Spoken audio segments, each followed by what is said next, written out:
Good morning. Welcome to our daily devotions. This is Friday, May 8th, and a joy to have you part of our daily devotions here at New Hackensack.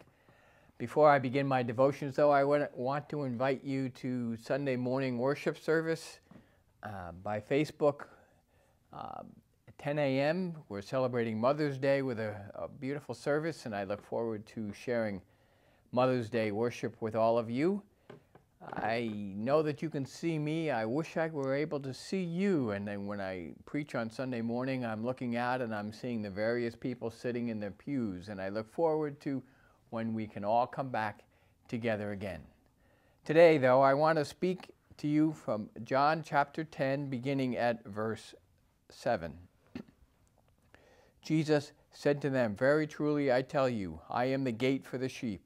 All who came before me are thieves and bandits, but the sheep did not listen to them. I am the gate. Whoever enters by me will be saved and will come in and go out and find pasture. The thief comes only to steal and kill and destroy. I came so that they may have life and have it abundantly." I came so that they may have life and have it abundantly. I've shared this illustration before. I am sure it is one of my favorites, however.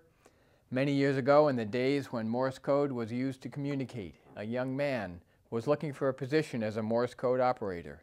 He looked in the local paper and sure enough found an available position. So he went to the address that was listed, and when he got there, he went in and sat down. And there was a lot of hustle and bustle in the room, and there was much background noise. And this included the background noise of a telegraph key. The door was closed, and there was a sign that instructed applicants to take a seat and wait until they were summoned to come into the inner office. Approximately a half dozen other people were waiting when this gentleman got there, and now, after about 2 or 3 minutes, this same young man that came in late stood back up, walked over to the door, and walked in. Now, naturally, the other applicants perked up and started looking at each other and muttering to themselves. Within 5 more minutes, the same young man came back out with the employer. "You gentlemen may go now," he said. "The position has been filled by this man." And at this, several of them grumbled and said, "But we don't understand. He was the last to come in, and we never even got a chance to be interviewed." And the employer said, "I am sorry, gentlemen, but all the time you've been sitting here, the telegraph key has been ticking out in Morse code. If you understand this message in Morse code, come right in through the door. The job is yours." None of you heard this message, and this applicant did, and so the job is his. Well, here's the story behind that wonderful illustration that I have shared before. When we listen closely to the call of Jesus in our lives, when we pay attention to that still small voice in our hearts and in our minds, our lives become vessels that are filled with abundance of love.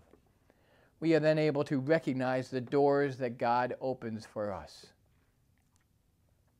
The challenge for all of us becomes this: just how and where do we find these doors when our cups are already half empty, with dealing with the fears and the challenging situations that are before us every day? We feel as if we are always behind closed doors.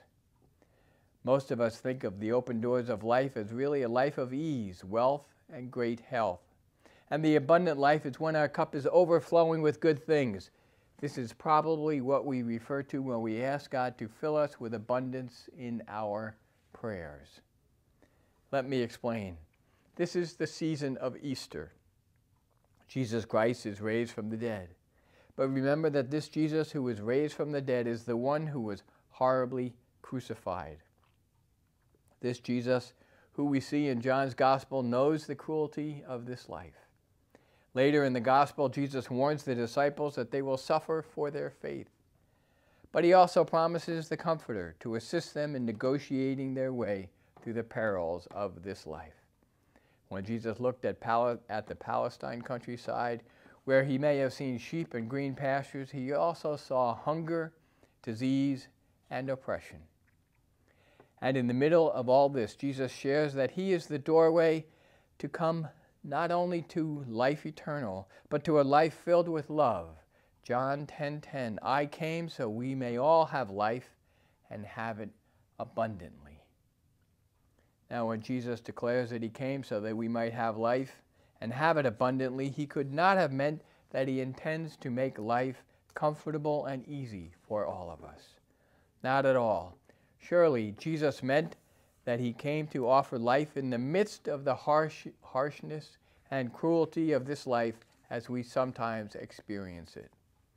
The abundant life is not a life that guarantees perpetual health and wealth and constant comfort. No, but what Jesus promises us is the understanding and the insight that this abundant life is to be in such close relationship with the living Christ, so that whatever reality we face, we are determined to walk the way of Christ, to be obedient to Christ, and to allow Christ to carry us through the doors which we cannot fully open ourselves. And I believe this firmly because of the Holy Spirit. And we're coming up to Pentecost in a couple of weeks, and I look forward to sharing the stories of Pentecost, the stories of how the Holy Spirit comes into our lives and renews us and gives us strength. So the abundant life is not having more. Sometimes it's making do with what you have so that you have more to share with others. And sometimes it means to limit how much we acquire for ourselves so that we can share mercy and kindness and love to others.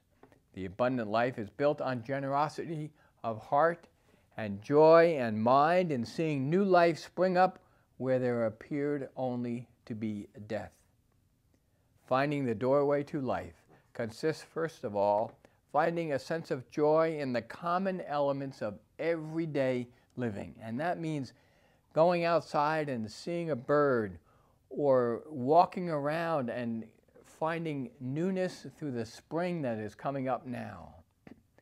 It is finding the little things in life that we can be thankful for. And so I end my 9th week of daily devotions with the words that I see every day in our church hallway. We may not know what the future holds, but we do know who holds our future. That is God, his Son, Jesus Christ, and the Holy Spirit that lives within us. So blessings to each one of you. I will see you Sunday morning at 10 a.m. for a special Mother's Day service. Have a wonderful day and a great Saturday. Thank you.